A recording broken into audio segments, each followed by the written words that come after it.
আসসালামু আলাইকুম। সবার আগে বাছাই করা 10টি আন্তর্জাতিক খবর জানিয়ে দেব। প্রথমেই থাকছে শিরোনাম। তবে তার আগে অনুরোধ থাকবে ভিডিওটিতে একটি লাইক দিবেন।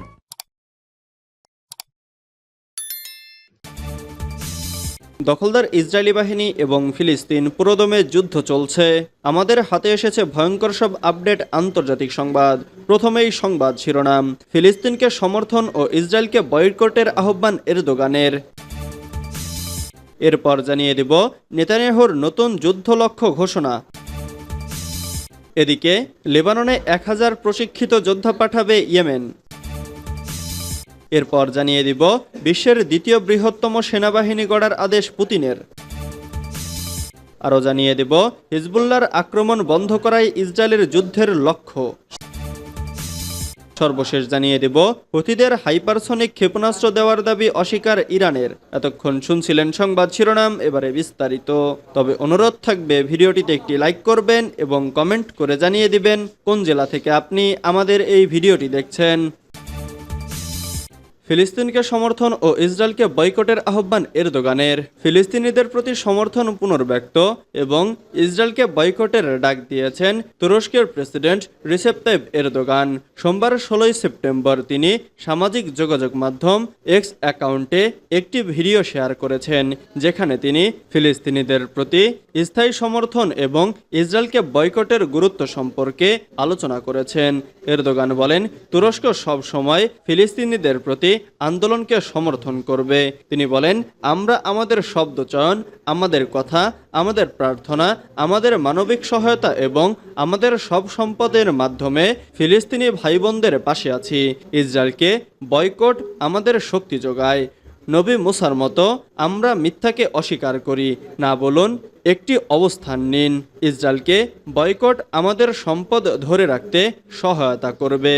এরদোগানের এই বার্তা পুনরায় পোস্ট করেছেন presidential communication director Fahrettin Altun, যিনি ইসরায়েলের বিরুদ্ধে কঠোর পদক্ষেপ নেওয়ার আহ্বান জানিয়েছেন। আলতুন বলেন, তুরস্ক হিসেবে আমরা ফিলিস্তিনি ভাই বোনদের অধিকার রক্ষার জন্য কাজ চালিয়ে যাব। ইসরায়েলের অনাচার বন্ধ করতে আমরা প্রয়োজনীয় সব পদক্ষেপ নেব। যতক্ষণ না ফিলিস্তিন স্বাধীনতা লাভ করে ততক্ষণ পর্যন্ত আমরা আমাদের প্রচেষ্টা অব্যাহত রাখব। নেতানিয়াহুর নতুন যুদ্ধ লক্ষ্য ঘোষণা। উত্তর ইসরায়েলের বাস্তুচ্যুত বাসিন্দাদের নিরাপদে বাড়িতে ফিরিয়ে আনা এখন তেল আবিবের যুদ্ধের আরেকটি লক্ষ্য বলে জানিয়েছে দেশটি। মঙ্গলবার 17 সেপ্টেম্বর প্রধানমন্ত্রীর কার্যালয় থেকে একথা জানানো হয়, খবর বিবিসির। সোমবার 16 সেপ্টেম্বর রাতে প্রধানমন্ত্রী বেনিয়ামিন নেতানিয়াহুর নিরাপত্তা মন্ত্রিসভা এই সিদ্ধান্ত নিয়েছে। মঙ্গলবার বিবিসির প্রতিবেদনে বলা হয়েছে, উত্তর ইসরায়েল থেকে প্রায় 60,000 বাসিন্দা বাস্তুচ্যুত হয়েছেন। প্রতিবেশী লেবানন সীমান্তে ইরান সমর্থিত হিজবুল্লাহর প্রতিদিনের হামলার ভয়ে তারা সরে যান। গত বছরের 7 অক্টোবর থেকে ইসরায়েল লেবানন সীমান্তে সহিংসতা বেড়ে যায়। 7 অক্টোবর ইসরায়েলের উপর হামাসের আকস্মিক হামলার পরদিন থেকেই ফিলিস্তিনিদের প্রতি সংহতি প্রকাশ করে হিজবুল্লাহ সীমান্তে হামলা চালানো শুরু করে।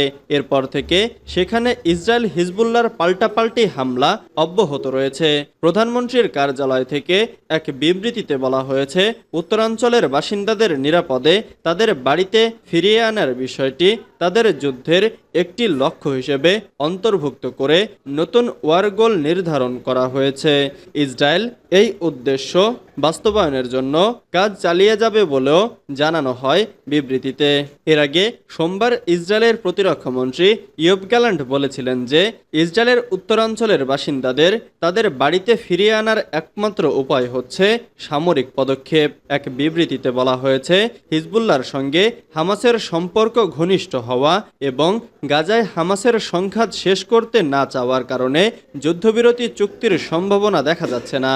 তাই উত্তরের বাসিন্দাদের ফিরিয়ে আনার একমাত্র পথ হল সামরিক হামলা। লেবাননে 1000 প্রশিক্ষিত যোদ্ধা পাঠাবে ইয়েমেন। ইয়েমেনের আন নাসরুল্লাহ প্রতিরোধ আন্দোলন বলেছে তারা প্রয়োজনে লেবাননে হিজবুল্লাহ প্রতিরোধ আন্দোলনের সহায়তায় হাজার হাজার প্রশিক্ষিত যোদ্ধা পাঠাতে প্রস্তুত। আন নাসরুল্লাহর মিডিয়া অথরিটি ভাইস প্রেসিডেন্ট নাসর আল দিন আমরে সোমবার ফিলিস্তিনি শিহাব বার্তা সংস্থাকে এসব কথা জানান। তিনি আরও বলেন, ফিলিস্তিনের প্রতিরোধ আন্দোলনের ভাইদের আমরা যেভাবে সমর্থন করি আমরা তাদেরও সেভাবে সমর্থন করব। গত 7 অক্টোবর থেকে অধিকৃত ফিলিস্তিনি ভূখণ্ডে নির্বিচার হামলা চালিয়ে আসছে ইসরায়েলি দখলদার বাহিনী। তখন থেকেই ফিলিস্তিনিদের পক্ষ নিয়ে ইসরায়েলের বিভিন্ন স্থাপনায় হামলা চালিয়ে আসছে ইয়েমেনের সশস্ত্র বাহিনী। প্রসঙ্গত, ইয়েমেনের আন নাসরুল্লাহ বাহিনীর এই মুখপাত্র এমন সময় এই মন্তব্য করলেন যখন ইসরায়েলি সরকার লেবাননের বিরুদ্ধে সর্বাত্মক যুদ্ধের হুমকি দিয়েছে। নাসর আল দিন জোর দিয়ে বলেন, আমরা অধিকৃত ফিলিস্তিনের সমগ্র ভূখণ্ড জুড়ে যে কোনো লক্ষ্যবস্তুতে আঘাত হানতে আমাদের সক্ষমতা বাড়ানোর পরিকল্পনা নিয়েছি এবং এর জন্য দ্রুতগতিতে কাজ করছি। বিশ্বের দ্বিতীয় বৃহত্তম সেনাবাহিনী গড়ার আদেশ পুতিনের। রাশিয়ার সেনাবাহিনীতে অন্তত 1,80,000 সদস্য বাড়ানোর আদেশ দিয়েছেন দেশটির প্রেসিডেন্ট ভ্লাদিমির পুতিন। এ আদেশের মাধ্যমে চীনের পর বিশ্বের দ্বিতীয় বৃহত্তম সেনাবাহিনী গড়ে তোলার পরিকল্পনার দিকে এক ধাপ এগোলেন সাবেক কেজিবি প্রধান।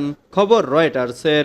2022 সালের ফেব্রুয়ারিতে ইউক্রেনে অভিযান শুরুর পর থেকে তৃতীয়বারের মতো সেনাবাহিনী সম্প্রসারণের সিদ্ধান্ত নিলেন পুতিন। সোমবার ক্রেমলিনের ওয়েবসাইটে প্রকাশিত আদেশের কপিতে দেখা যায়, সশস্ত্র বাহিনীতে সদস্য সংখ্যা 23,80,000-এ উন্নীত করার নির্দেশ দিয়েছেন পুতিন। এর মধ্যে সক্রিয় সদস্য থাকবে 15 লাখ সেনা। 2022 সাল থেকে এখন পর্যন্ত পুতিন দুবার সেনা সংখ্যা বৃদ্ধির আদেশ দিয়েছেন। প্রথমবার 1,37,000 ও দ্বিতীয়বার 1,70,000।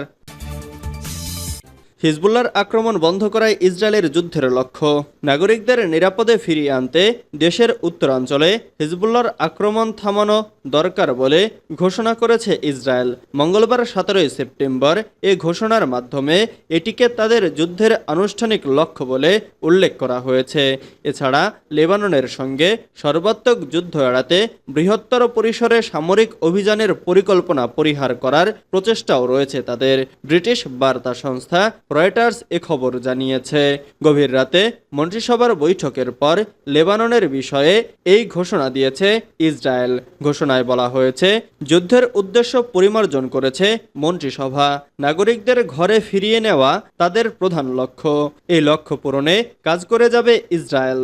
গাজা যুদ্ধ শুরুর কিছুদিন পর থেকেই ইসরায়েলের উত্তরাঞ্চলে প্রায় নিয়মিত হামলা চালিয়ে আসছে হিজবুল্লাহ। এর জবাবে চালানো ইসরায়েলি বিমান হামলায় হিজবুল্লাহর নেতৃত্বস্থানীয় একাধিক সদস্য নিহত হয়েছেন। এদিকে ইসরায়েলি সামরিক কর্মকর্তারা একাধিকবার বৃহত্তর পরিসরে সামরিক অভিযানের হুমকি দিয়ে আসছিলেন। শেষ পর্যন্ত গত মাসে সর্বাত্মক যুদ্ধের আশঙ্কা চূড়ান্তে পৌঁছায়। হুথিদের হাইপারসনিক ক্ষেপণাস্ত্র দেওয়ার দাবি অস্বীকার ইরানের। ইয়েমেনের ইরান সমর্থিত সশস্ত্র গোষ্ঠী হুথি রোববার ইসরায়েলে ভয়াবহ হাইপারসনিক ক্ষেপণাস্ত্র হামলা চালিয়েছে, তবে এতে কোনো হতাহতের খবর পাওয়া যায়নি। ইসরায়েল দাবি করেছে হুথিদের এই হাইপারসনিক ক্ষেপণাস্ত্র দিয়েছে ইরান, তবে এই দাবি অস্বীকার করেছে ইরান।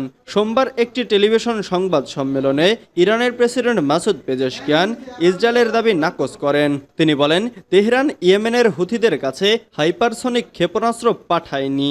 এর আগে হুথি ক্ষেপণাস্ত্র হামলার দায় স্বীকার করে। উল্লেখ্য, হুথিরা ইসলামিক গ্রুপ হামাসের সঙ্গে একাত্মতা প্রকাশ করেছে।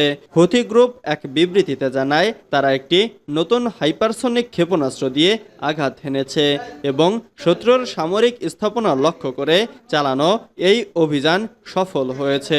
হুথিরা এই বলে সতর্ক করেছে, ইসরায়েলের আরও হামলার জন্য অপেক্ষা করা উচিত, যা সংঘাত আরও ছড়িয়ে পড়া সংক্রান্ত উদ্বেগ বাড়িয়েছে। এদিকে ফিলিস্তিনি গণমাধ্যমগুলোর ভাষ্য অনুযায়ী রোববার ইসরায়েলি বাহিনী গাজা ভূখণ্ডের উত্তর ও মধ্যাঞ্চল সহ বিভিন্ন শরণার্থী শিবিরে হামলা চালালে এতে 4 জন বাসিন্দা নিহত হয়েছেন। এছাড়া আহত হয়েছেন বেশ কয়েকজন। অন্যদিকে ইসরায়েলি সামরিক বাহিনী এবং লেবানন ভিত্তিক শিয়া মুসলিম গ্রুপ হিজবুল্লাহ উত্তর ইসরায়েলে প্রতিদিন গুলি বিনিময় অব্যাহত রেখেছে।